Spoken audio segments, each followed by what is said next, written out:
So, Julian, we talked in 2023 on the podcast about your project at Eastley. So, tell us a little bit about that, and then you can give me an update as to what's happening post that. Okay.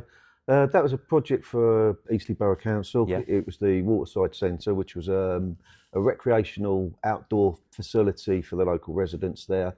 In that, we took what was some buildings in need of repair, Okay. knocked them down and rebuilt the whole centre there to provide educational space, cafe space, changing space. There was actually toilet facilities, and then also sort of boat storage. Okay. And that was award-winning. For a Waterside centre, which incorporated classrooms, it incorporated changing spaces, it incorporated toilets, it incorporated a small sort of kitchen cafeteria, and then as a separate building, boat storage. And really what it is, it's an outdoor waterside centre with country park, and with that they've got the facility for the local community to go out and enjoy the outdoor space, enjoy the water, and it brought it right up into the sort of 21st century provision from the sort of derelict almost facilities that they had in the first place. I love that. So tell me, you mentioned derelict there, okay? So what did Poor you... repair probably is a better Okay. description. Where did you have to bring it from to get, and where do you take it to? Okay, so we came in at feasibility stage, looking at providing budgets. It was the buildings were partially stone, partially timber, concrete. There was glulam. There was flat roofs or slightly pitched roofs. And glazing, and we went in and sort of did a budget from that stage, taking it through the then tender process, taking it through all the way through to contractors on site, valuations.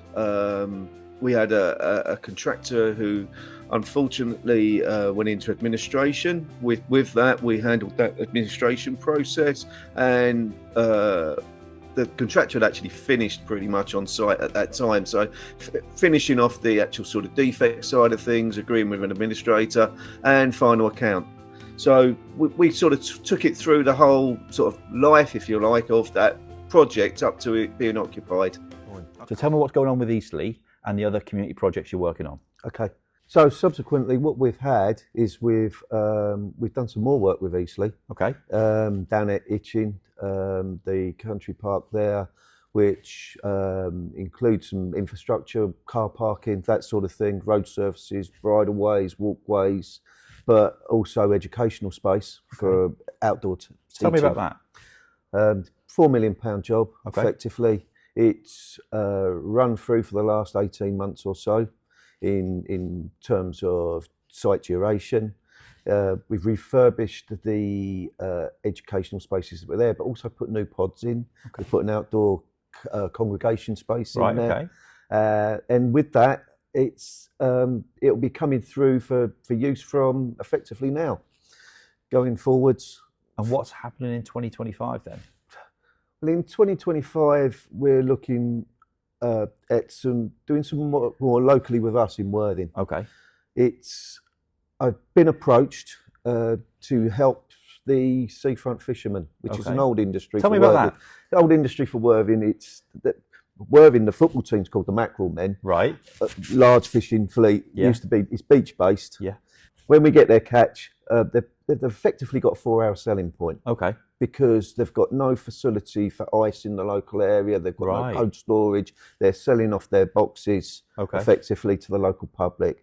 What we're trying to do, and we've got a grant arranged with the Fishermen Association down in Cornwall, what we're trying to do there is actually provide a facility on one of the old rotundas, a historic rotunda Okay. built back in the early 1900s.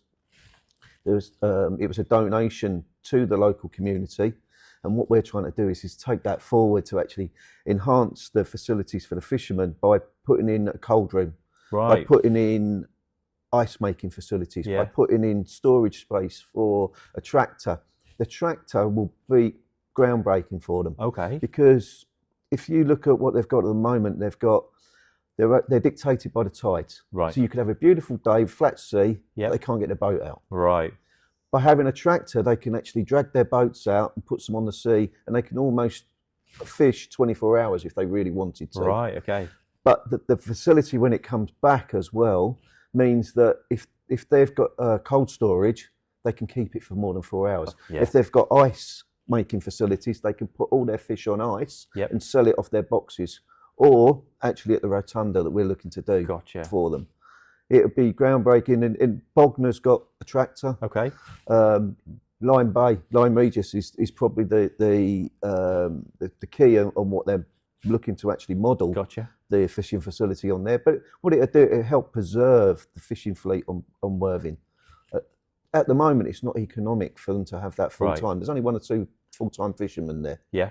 There's 20 odd licenses off the beach on the Right. front there, but most of them have to have second jobs because they can't make Gotcha. it work.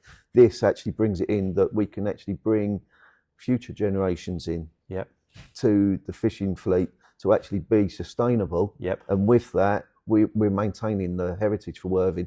And with that, there's also the community in base for that to actually buy off the beach. It sounds fantastic. So you've got the community infrastructure, you've got sustainability, and you're actually giving back. It's not like a huge project across the country. It's something local and something that's really important to you and the people of Worthing. It's part of a bigger thing. We're approached to work via Sussex Bay. Okay. Sussex Bay is a local organisation, stretches along the south coast, but they're headquartered in Worthing at Okay. the moment.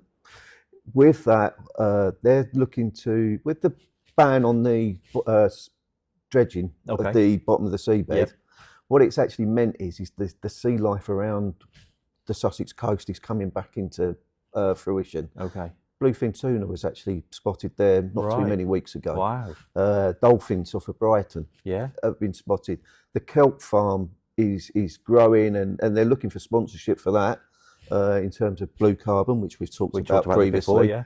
But that actually all brings back the fact that the bluefin tuna are there shows that the fish stocks are coming back to help them actually eat and breed, and actually that'd be good. You can't catch bluefin tuna. Right. Well, you put it back. There's one license out of Brighton. Okay.